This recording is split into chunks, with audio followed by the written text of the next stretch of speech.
Donc désolé pour le retard. J'ai fait demander à ce que tout le monde ait un coin de table quand même pour pouvoir dessiner, parce que c'est le but de l'atelier. Donc si c'est pour dessiner sur les genoux, c'est pas super évident. Donc on va passer ensemble une heure, un petit peu moins d'une heure, à faire un peu de lettering. Donc comme on n'a que une heure, on va pas faire grand chose, mais ce que je vais essayer de vous apprendre, c'est quelques rudiments du lettrage à travers le brush lettering. Donc je vais vous distribuer des feuilles. Je vais aussi vous distribuer un feutre chacun. Donc je vais vous expliquer après 2 secondes ce que sont les feutres. Et puis après, je vais vous distribuer 2 feuilles. Donc ces 2 feuilles, je vous les montre tout de suite. Donc vous allez avoir quelques exercices à faire pour comprendre un peu les rudiments du fonctionnement de l'écriture, qu'on utilise beaucoup en lettering. Et puis, je vous donne aussi, si j'y arrive, ce qu'on appelle un ductus. Donc c'est un alphabet en minuscules avec comment bien dessiner les lettres, avec les directions et tout ça. Mais je vais vous montrer aussi, via mon ordinateur, j'ai encore moins de place que vous, donc ça ne va pas être super simple. Mais on va essayer de comprendre un peu comment ça fonctionne, de vous faire des premiers exercices, de voir si vous arrivez à écrire quelques mots, et puis j'essaierai de vous expliquer un petit peu avec un schéma la notion d'espace. Et je pense que ça sera grandement assez en une heure. Donc on va commencer déjà par distribuer les feuilles. Donc je vous demande de faire passer et puis tout le monde distribuer.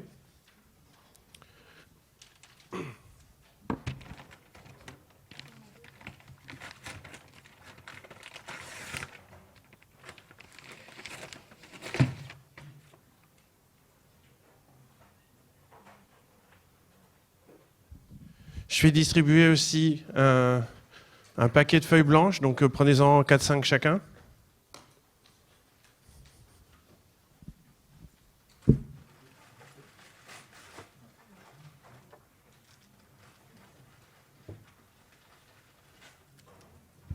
Et puis je vais vous distribuer des feutres. Donc il y a 2 types de feutres ici. Ils sont assez différents, mais pour débuter, ça reste quand même les meilleurs. Donc, pour votre information, ceci, c'est ce qu'on appelle des Tombow Dual Brush.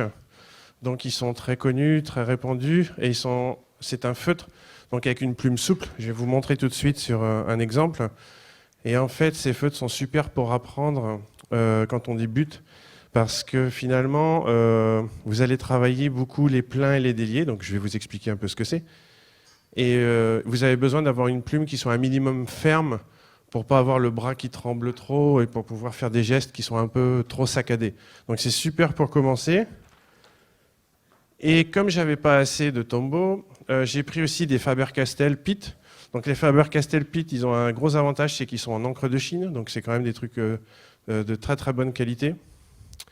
Et donc là, j'en ai des noirs, j'en ai des gris, et il y en a un qui est un peu marron-beige. Le Faber-Castell, il est plus fin. Je vais vous montrer. Vous voyez la différence ?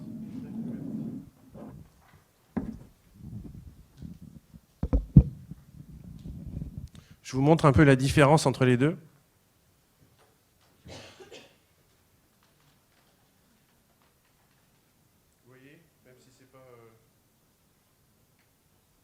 Donc il y en a un qui est plus gros, qui va écrire plus gros, celui-ci va écrire un peu plus fin, mais dans les 2 cas, ils sont super intéressants. Si vous voulez en essayer plusieurs, vous pouvez échanger avec votre voisin s'il a un Tombow et que vous avez un Faber-Castell. Donc n'hésitez pas à échanger et à tester un peu tout et n'importe quoi. J'en ai plein. Donc, je vais distribuer. C'est moi qui distribue, comme ça vous ne pourrez pas choisir avec tout le monde. Parce que je connais au workshop, d'habitude, tout le monde se bat pour avoir. Ouais, j'ai le noir, ouais. Oh non, j'ai un orange tout petit.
Ok.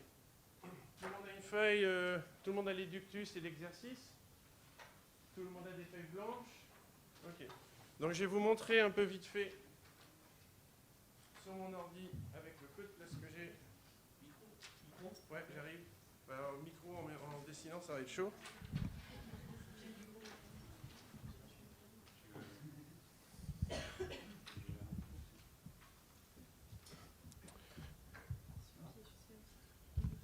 Alors, il marche.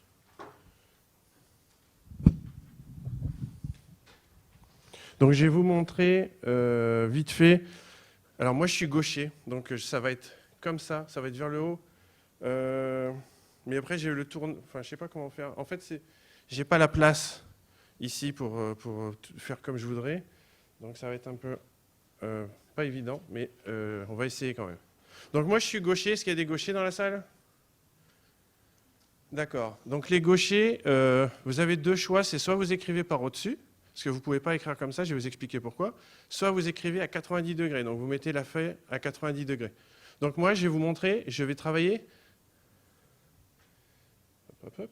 On va changer de côté. On aura peut-être plus de place.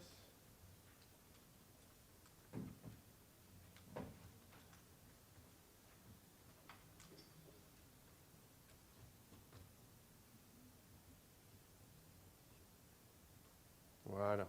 Voilà. Donc je vous montre un peu les différents types de traits qu'on peut avoir avec un Tombow. Si vous avez besoin, je passe à votre table et je vous montre plus en détail. Ok ? Donc le Tombow, il permet de faire du trait. Donc c'est bon, vous voyez là ? Peut-être virer le curseur. Allez, va-t'en. Voilà. Donc le Tombow, il va vous permettre de faire des traits comme ça, des traits comme ça, des traits comme ça, par exemple. Ok ? Donc moi, comme j'ai écrit à 90 degrés, après ça revient comme ça. D'accord ? Donc là, le premier exercice que je fais, c'est que je suis en train de vous montrer déjà un peu ce que sont les pleins et les déliés. Donc pour ceux qui ne savent pas ce que sont les pleins et les déliés, le plein, c'est le mouvement quand on descend vers le bas, et le délié, c'est quand on remonte. Donc le plein est épais et le délié est fin. Et dans les exercices que je vous ai donnés, sur la première feuille, vous allez travailler ce côté plein et délié pour bien avoir le mouvement. En fait, tout se joue dans le poignet.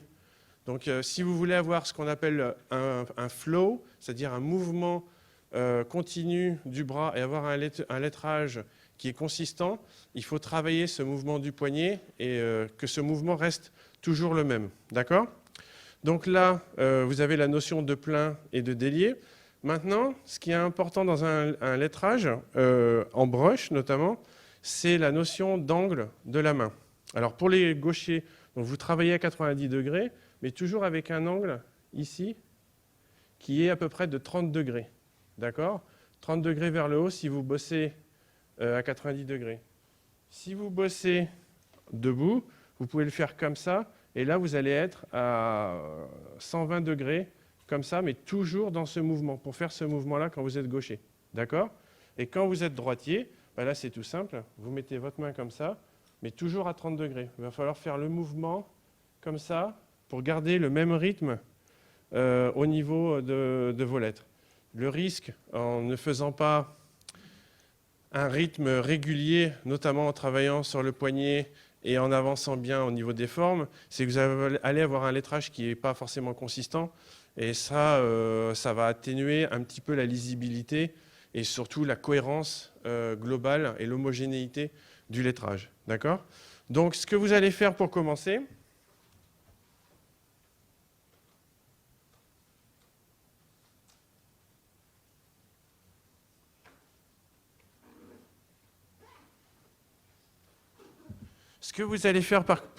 c'est que vous allez prendre cette première série d'exercices, ici.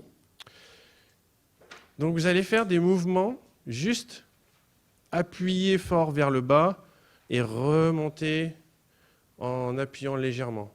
On appuie fort, on appuie doucement, on appuie fort, on appuie doucement. Et comme ça, vous allez apprendre à jauger la pression de votre feutre sur la feuille de papier. D'accord ? Ce n'est pas évident. Pensez bien à incliner votre feutre, c'est-à-dire ne travaillez pas avec un feutre qui est comme ça, mais essayez d'incliner un maximum votre poignet.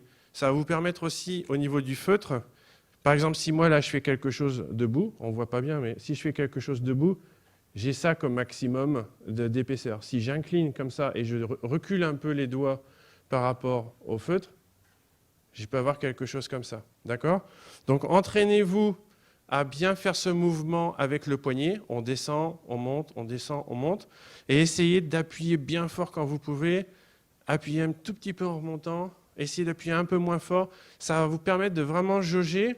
Et ça va permettre aussi à votre cerveau de savoir comment positionner votre main par rapport au papier. Donc ça, c'est avec la pratique que finalement, au bout d'un moment, vous n'aurez plus besoin de jauger un peu cette distance entre votre poignet, le feutre et le papier. Ça va se faire automatiquement parce que votre cerveau a appris à gérer cette distance automatiquement. Donc je vous invite déjà à faire des lignes de plein et de délié. Vous pouvez faire des grilles si vous avez une règle ou quelque chose avec un crayon et puis faire des montées et descendre. Après, je vous invite à lier les deux. Alors je vais vous montrer un peu ce que ça donne quand on lie les deux. Donc en fait, ici, on descend, on garde la pression, mais on la lève un petit peu, on monte, on redescend, on remonte, on redescend. Et c'est comme ça que vous allez apprendre à lier votre plein et votre délié et que vous allez pouvoir commencer à concevoir des lettres.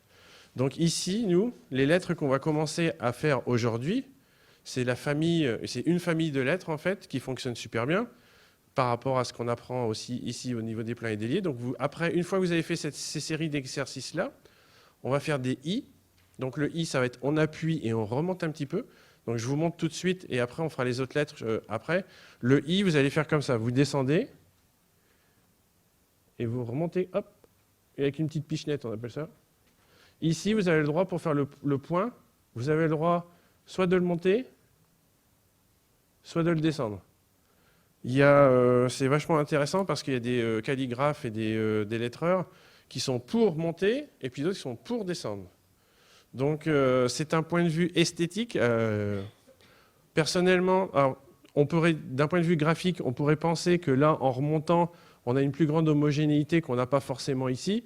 Mais il y a certains calligraphes qui pensent que comme le mouvement général de la main est comme ça, on va descendre ici et après on va faire notre I toujours en descendant. Mais c'est à vous de voir, il n'y a pas vraiment une règle officielle. Donc je vous invite déjà à faire ces premiers exercices. Je vais passer vous voir un peu. Et si vous avez des questions, n'hésitez pas à me faire signe.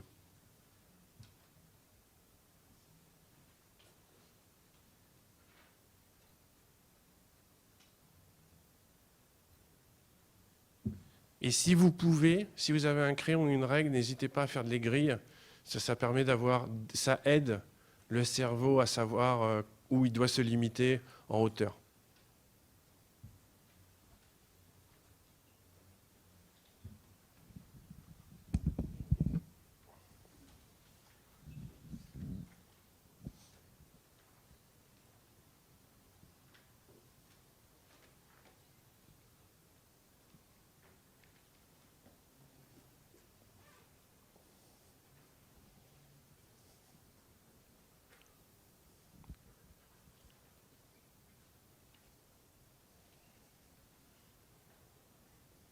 C'est votre heure de pause, c'est l'heure de méditation.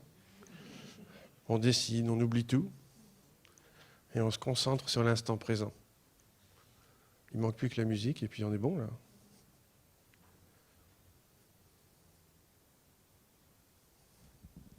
Essaye d'avoir les doigts plus proches. Comme si tu écris normalement.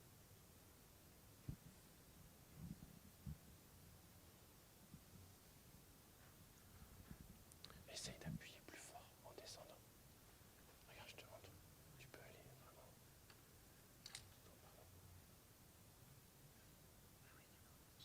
Tu vois. Faut pas avoir peur. Faut pas avoir peur d'appuyer sur le feutre. Et d'ailleurs, il est à vous le feutre. Vous le rendez pas à la fin de l'heure.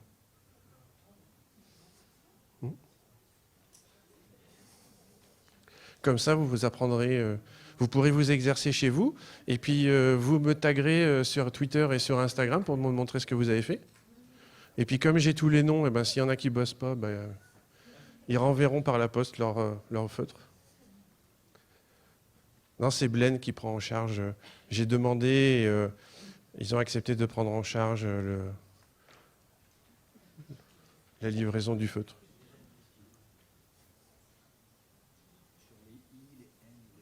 Mmh.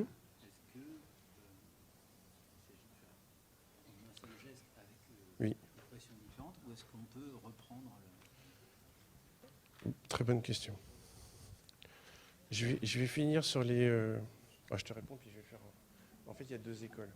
Il y a l'école de dire on descend, on lève, on remonte, on lève, et on redescend, on lève.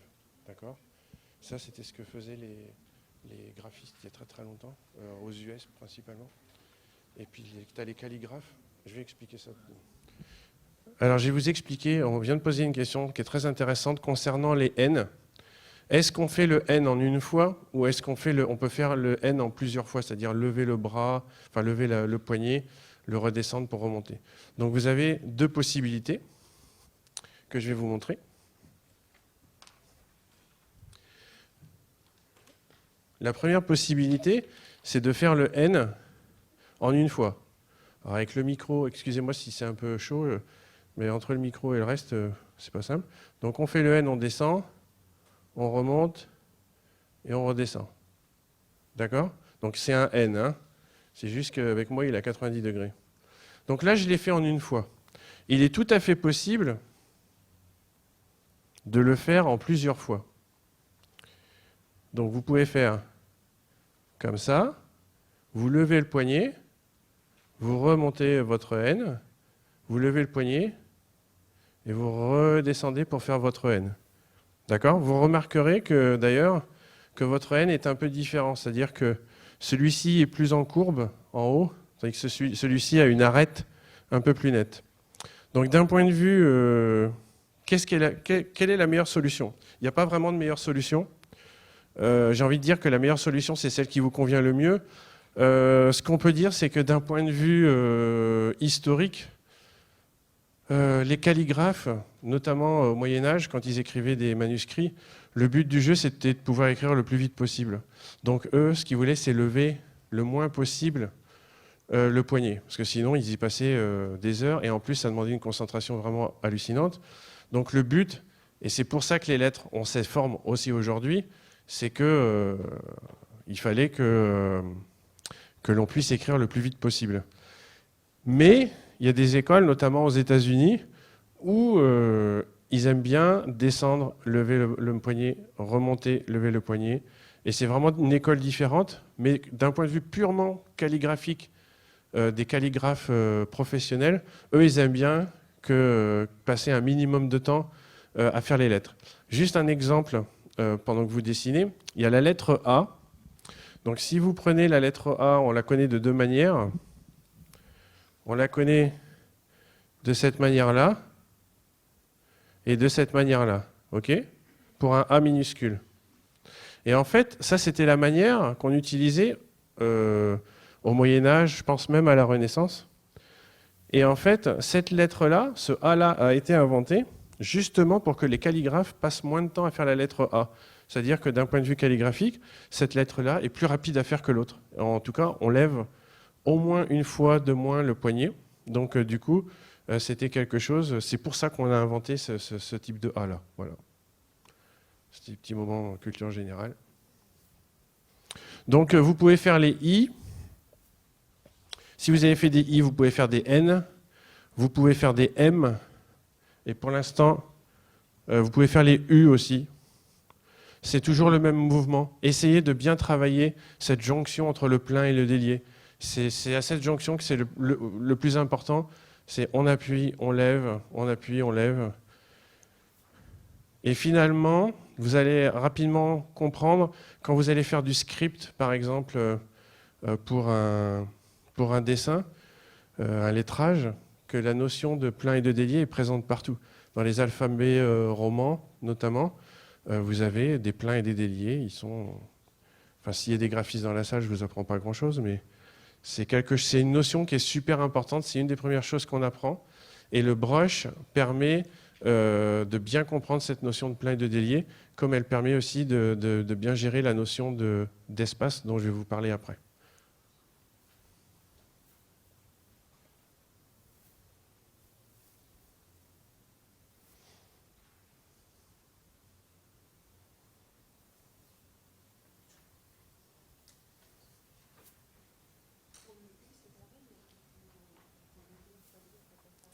Oui.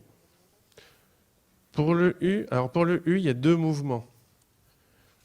Pour le N, vous pouvez le faire en une fois. Le U, c'est mieux de le faire en deux fois.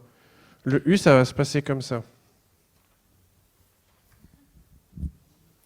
Le U, vous descendez, vous remontez un petit peu, vous levez et vous redescendez.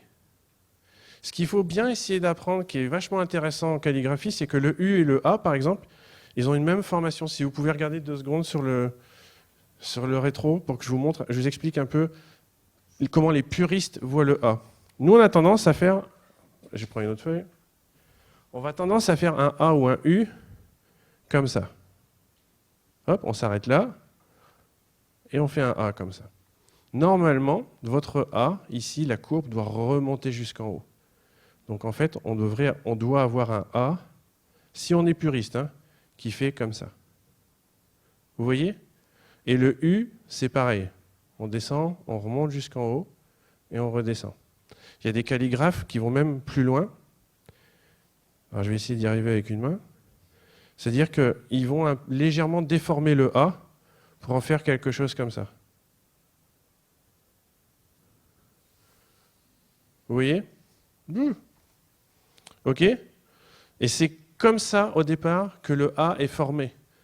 C'est-à-dire qu'il s'est déformé avec le temps, mais normalement, si vous voulez vraiment respecter la forme de la lettre, il doit remonter jusqu'en haut. Et pour le U, bah, c'est la même chose. Et en fait, le U, vous pouvez faire ça. Voilà. Là, il est vraiment très serré. Il se rapproche fortement d'un N. Donc, ça peut poser quelques soucis de lisibilité. Le mieux, c'est peut-être d'avoir souvent une forme arrondie en bas. On remonte et on fait comme ça. OK? Donc, pratiquez votre A. Vous pouvez faire des tests de A comme ça aussi, ça peut être sympa.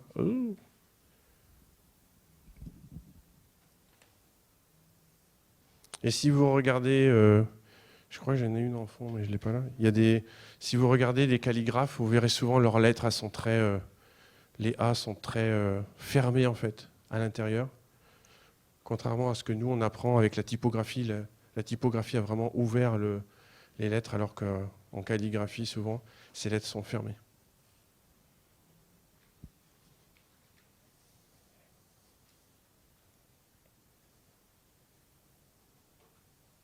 Donc, par rapport aux familles de lettres, bah pour le A, si on prend le A, vous avez la même formation pour le D, sauf qu'il remonte plus haut. Vous allez avoir le même pour le G. Le Q va fonctionner de la même manière, mais dans l'autre sens.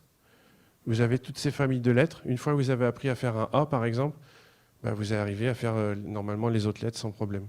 Ce qui peut être intéressant, par exemple, sur un Q, je vous montre ça,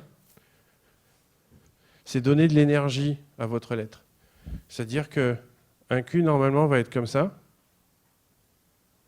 Oh, OK. Et pour lui donner de l'énergie, on peut faire comme ça. On lève, hop, et on tire un grand trait. OK? Donc c'est le gros avantage du brush, on peut donner vraiment beaucoup de dynamisme à la lettre. Et c'est valable pour toutes les lettres qui ont des jambages longs, c'est-à-dire ça permet, si vous faites un logo, si vous faites une affiche ou un truc comme ça, de donner vraiment de la puissance et du dynamisme à votre lettre. Donc, et n'hésitez pas, parce que je vois pas mal de choses, n'hésitez pas à appuyer super fort pour avoir des pleins qui soient plus ou moins épais. Ça peut permettre des fois de faire des choses différentes. Et quand vous avez un peu pratiqué ce que je vous ai demandé, les exercices, je vous invite à faire le mot minimum. Alors le mot minimum, c'est assez chaud parce qu'il faut savoir où vous en êtes rendu quand vous faites votre lettre. Est-ce que j'ai passé le I? Est-ce que je suis au N? Et en fait, c'est un mélange de concentration, mais aussi d'apprentissage du rythme. Donc vous descendez, vous montez, vous descendez. Ça fait un peu une sorte d'essuie-glace. Et c'est assez intéressant parce que vous allez faire votre M, par exemple. Vous levez le poignet, vous faites votre I. Vous levez le poignet, vous faites le N. Et après, plus vous vous sentez à l'aise, plus vous allez pouvoir faire le mot en une fois. Et vous allez pouvoir gérer le flow, comme on dit, de plus en plus facilement.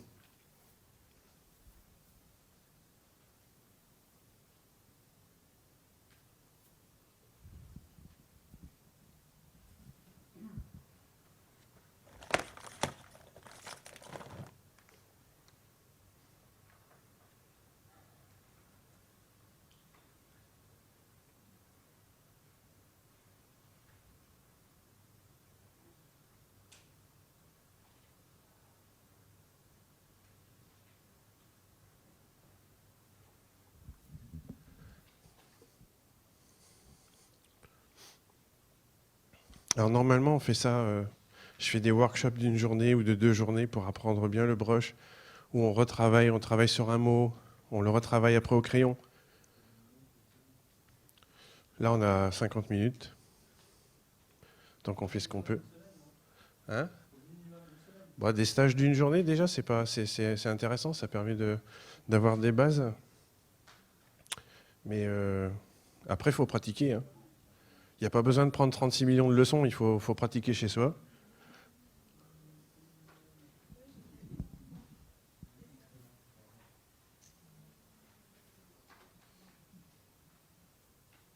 Alors le mot minimum, il est intéressant aussi parce qu'il vous apprend à gérer autre chose que les pleins et les déliés. Il vous apprend à gérer le rythme.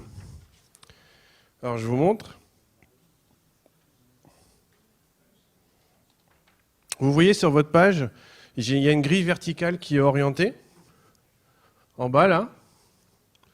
Et finalement, vous pouvez remarquer que globalement, la grille est régulière.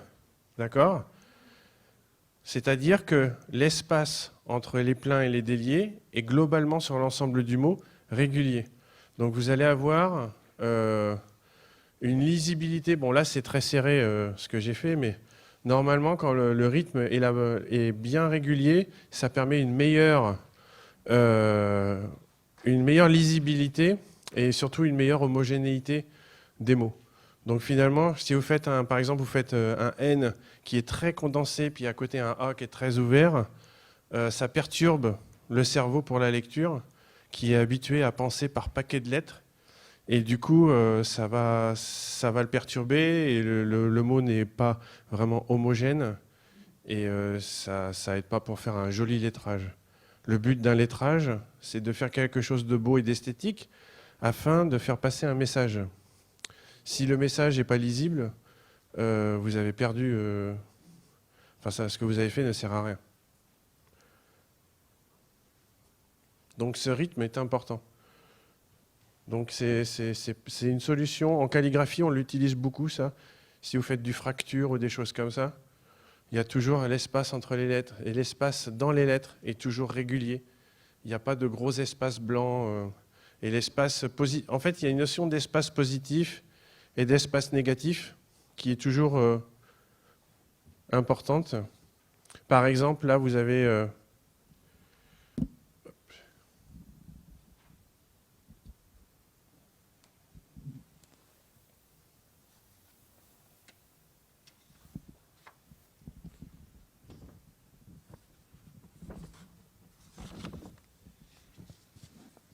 Je vais vous écrire un mot vite fait. Je vais faire un N et un A. C'est pas vraiment un mot.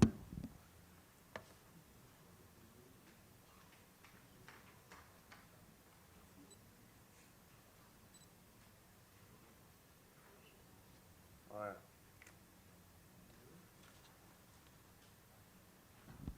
Donc je vous ai écrit 3 lettres. Et vous pouvez remarquer ici que le rythme par rapport au plein, vous voyez, le rythme est toujours régulier et cohérent. C'est-à-dire que les espaces, la gestion des espaces, D'ailleurs, que ça soit sur le plein lui-même ou entre les pleins, sera globalement le même. Et c'est cette constance et cette homogénéité qui est super importante en brush et qui permet justement via le brush de pouvoir aborder le lettrage de manière précise. C'est-à-dire que vous allez faire un lettrage même au crayon sans passer par du brush. Vous allez dire, il y a un truc qui ne va pas, je vais gérer. Déjà, je vais voir que tous mes pleins et mes déliés sont à peu près de la même épaisseur, c'est-à-dire que vos pleins, il ne faut pas qu'il y en ait un qui fasse 3 mm d'épaisseur et un qui fasse 1 cm. Ça ne fonctionne pas, il faut que les pleins et les déliés soient tous un peu homogènes.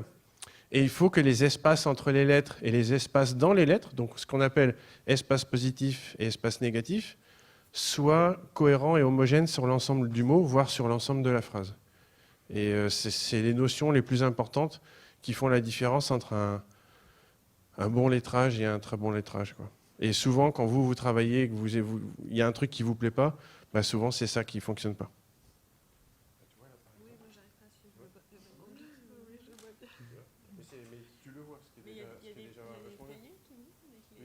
Sur Internet, il y a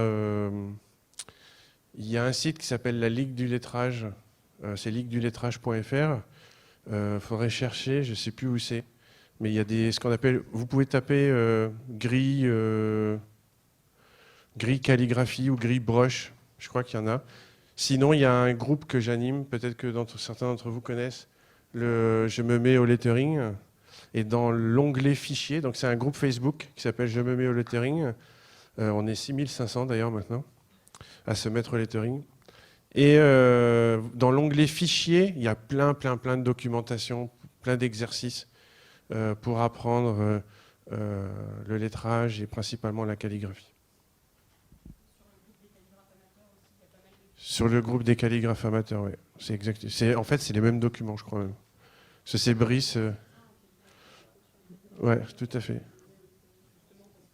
Ouais. Mais je pense que ceux qui sont sur je me mets au lettering sont aussi sur calligraphe amateur, mais pas réciproquement.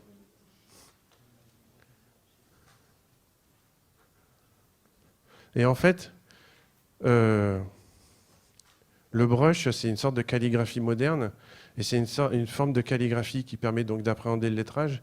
Et le lettrage provient au départ de la calligraphie, donc c'est pour ça que c'est important de bien comprendre comment il fonctionne. C'est la base, c'est toujours par là. Enfin, personnellement, tous les workshops que je fais, on passe en premier par le brush, parce que c'est vraiment une manière d'appréhender le dessin de lettres qu'on voit ensuite. Et en plus, ça permet d'écrire, chose que je suis sûr que vous ne faites pas tous les jours. On écrit, mais sur l'ordinateur. Et d'ailleurs, c'est pour votre information, il y a une étude canadienne qui est sortie il y a 2-3 années où ils ont fait des tests. Ils ont demandé à des gens d'écrire et ils leur ont donné un paragraphe. Ils ont demandé aux gens d'écrire ce paragraphe sur l'ordinateur et sur un papier. Ils étaient connectés avec plein d'électrodes sur la tête. Et les résultats de cette étude ont montré que quand vous écrivez un texte sur un ordinateur, ça stresse votre cerveau. Votre cerveau n'est pas habitué à gérer la rédaction d'un texte sur ordinateur. Et ça a démontré aussi que, par contre, écrire l'apaisait. Donc ça avait l'effet inverse. Donc l'écriture est très bon pour la santé.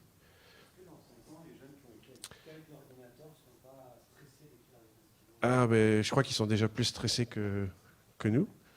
Mais en fait, c'est un truc où moi, des fois, je fais des conférences pour promouvoir quand même l'écriture, parce qu'il y a des écoles où on apprend maintenant les caractères bâtons et on n'apprend plus les caractères attachés, comme dirait ma fille.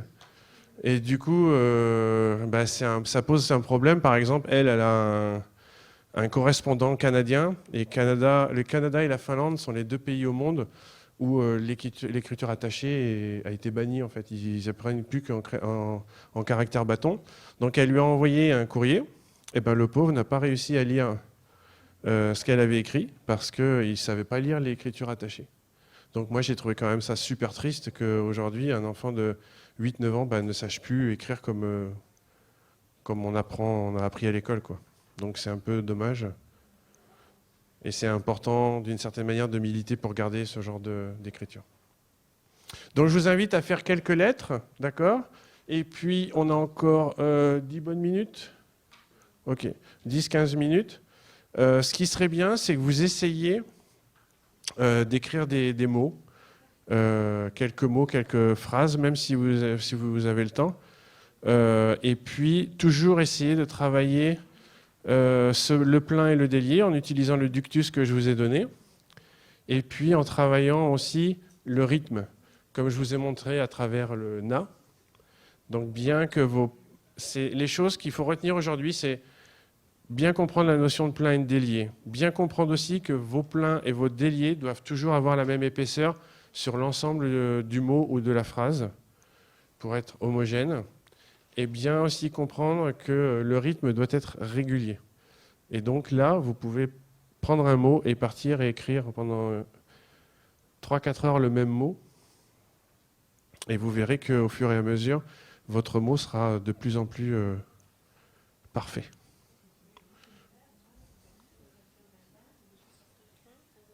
Ouais, ouais.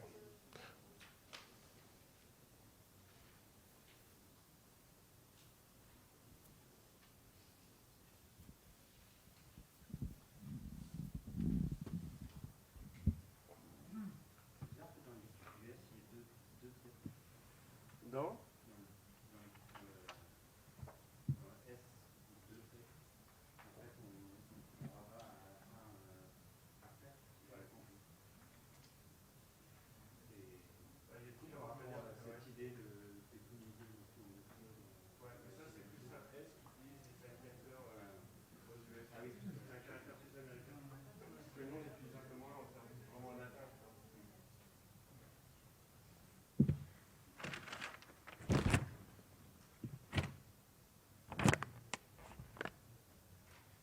Alors je vais essayer d'écrire blend sur mon pupitre et je voudrais essayer de vous montrer un peu le dynamisme que vous pouvez apporter. Il vous reste 10 minutes, un quart d'heure. Essayez d'écrire un mot, essayez de lui donner des courbes, mais aussi essayez de mettre les courbes, mais essayez aussi de tenter des choses avec un peu de dynamisme, d'accord? Je vous montre un peu blend, comment on peut éventuellement l'écrire. Je vais essayer de faire 2-3 exemples et puis à vous après d'essayer d'interpréter avec votre feutre comme vous voulez.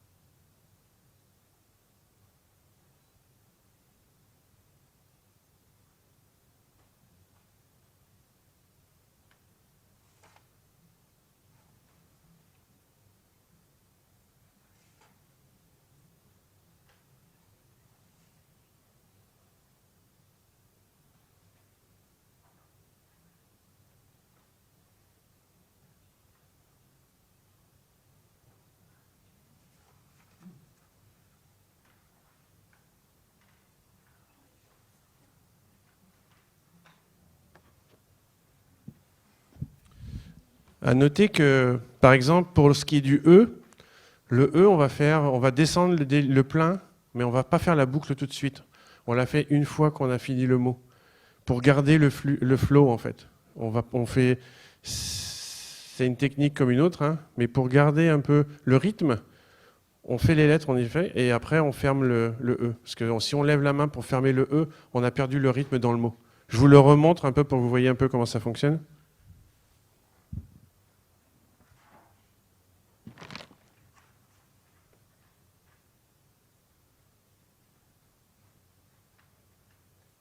Donc là, le E, je le fais comme ça et je remonte. Et je le ferme après.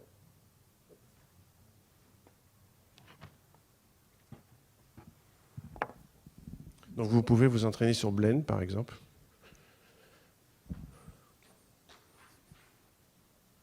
Et vous pouvez aussi essayer faire des mots inclinés, des mots droits.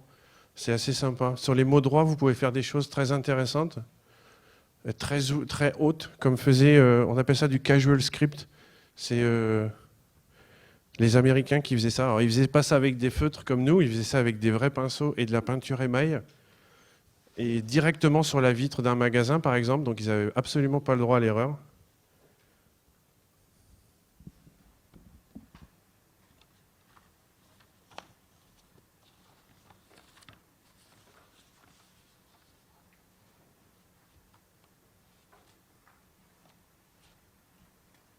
Je vous montre un exemple d'écriture en droit.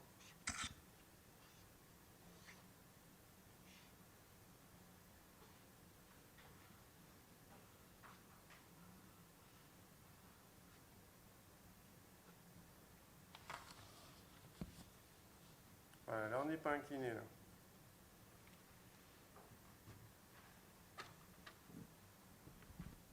Et ça s'appelle du casual script. Alors, ce qu'ils font super bien, les Américains aussi, c'est qu'ils savent mettre des détails. Par exemple, les C, ils sont capables de vous les faire comme ça.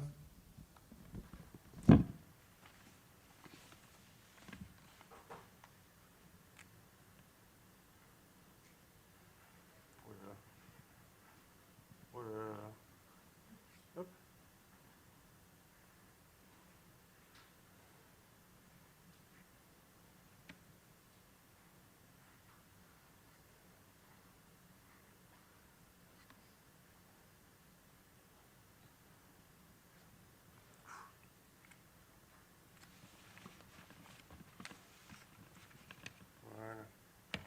Donc, il y a un petit côté Cadbury ou je sais pas trop quoi.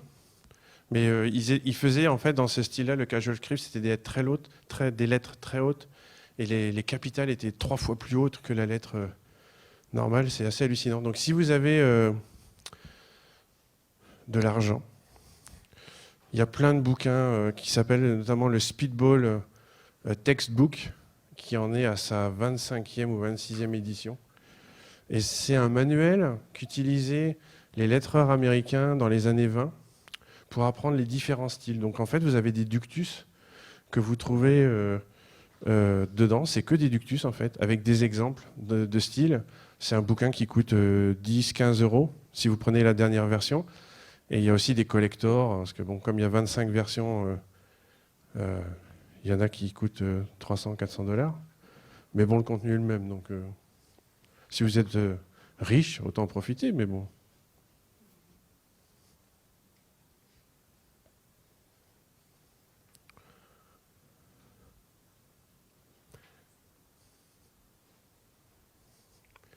Quelqu'un a des questions? Et où ils sont où les gauchers, au fait?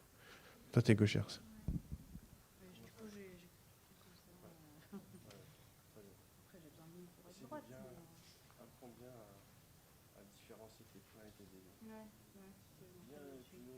Tu vois, si je te montre, quand tu descends, regarde, ton bras, par exemple, tu vas aller vraiment... Et tu vois dans l'intensité du noir aussi. Pour ceux qui ont des Faber, c'est de l'encre de Chine. Donc normalement, c'est une couleur puissante, bien forte. Donc si vous avez un Faber-Castell noir, hein, je parle, et qu'il est un peu grisâtre, il faut appuyer plus fort. Faut vraiment, vraiment... Pour bien maîtriser le brush et pour bien maîtriser votre feutre, il faut que vous appuyez bien. Alors je sais bien, aujourd'hui, on vous donne un feutre gratuitement, vous voulez le garder longtemps. Mais vous savez, l'encre elle sèche. Donc l'encre sera foutue avant le feutre. Essaye d'incliner plus ta main, regarde. Plus comme ça. Pour faire des traits plus... ouais. Et plus épais, tu vois. Essaye d'appuyer plus sur le feutre. Est-ce qu'il y a quelqu'un qui a une question? Alors pour le X, alors il y a des lettres, c'est les pleins et les déliés, c'est un peu ambigu. Pour le X, on descend en fait, dans les deux cas. On remonte pas. On change l'angle, ouais. On tourne la feuille. Vous pouvez tourner la feuille hein, aussi, même quand vous êtes droitier, pour faire certaines lettres.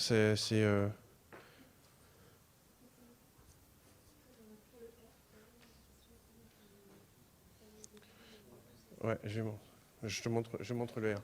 Donc, je vous montre le R. Le R, il y a deux manières de faire le R.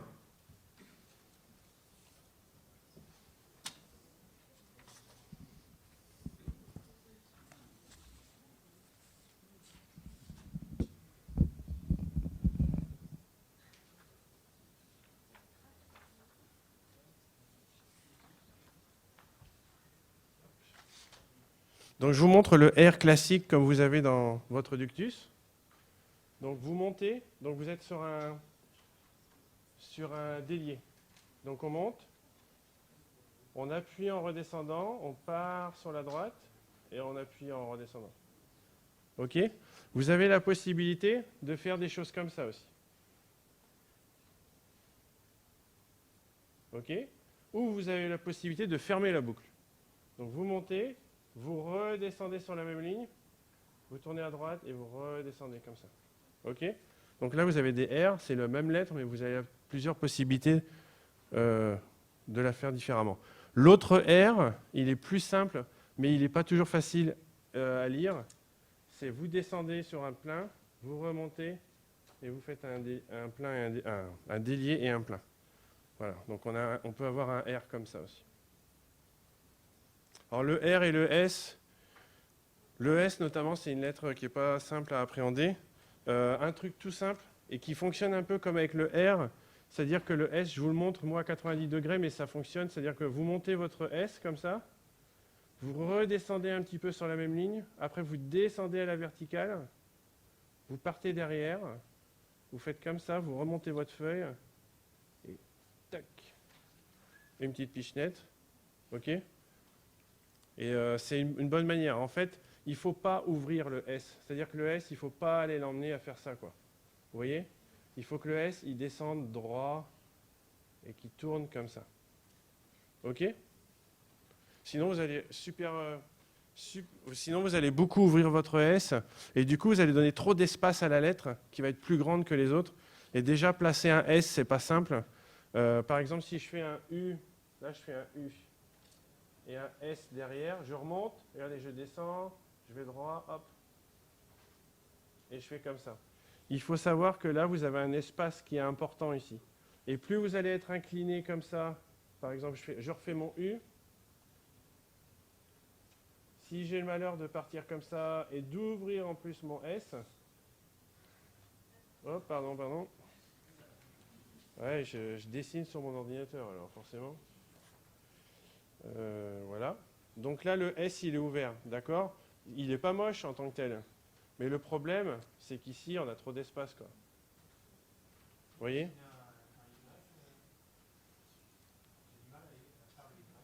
Alors le Y, tu le fais comme le U avec une jambe plus longue. Tu n'es pas obligé de faire une boucle, en fait, si tu veux. Donc je te montre le Y. Ouais, on peut faire la boucle, mais on peut ne pas la faire. Ça dépend du style que tu vas adopter. Moi, j'aime bien le côté dynamique. Donc on peut faire un truc comme ça, avec une boucle comme ça, où on remonte. D'accord? On la remonte comme ça, la boucle. Donc on descend, on redescend, et hop, on remet une petite pichenette, où on n'en remet pas, mais on n'a pas besoin d'avoir un délié qui soit très très fin. Ce n'est pas très important, parce qu'on est en bout de lettre. D'accord? Sinon, ce qu'on peut faire, c'est faire un Y comme ça. Là, on monte comme pour un U, et tac. Là, on a fait un Y. Mais ça, c'est une variante spécifique. Donc, OK, il nous reste 2-3 minutes. Et après, on va redéménager les tables. Ouais. C'est une histoire de vitesse. Le dynamisme que vous allez donner en fait, à votre lettrage, vous allez l'avoir au fur et à mesure que votre poignet va être habitué en fait, au rythme. Et après, le rythme va faire ça va tout faire. Et en fait, vous allez avoir envie de faire quelque chose de plus dynamique et de plus... Ouais. Mais il y a... Pour le brush, il y a des gens qui adorent faire des choses en courbe et il y a des gens qui adorent faire des choses en arête, donc des choses très précises. Le problème, c'est qu'il ne faut pas apprendre en arête parce qu'après, on a beaucoup de mal à faire les courbes et à comprendre comment ça fonctionne. La base, c'est les courbes. Et après, une fois qu'on a compris, on peut se lâcher et jouer à Zorro.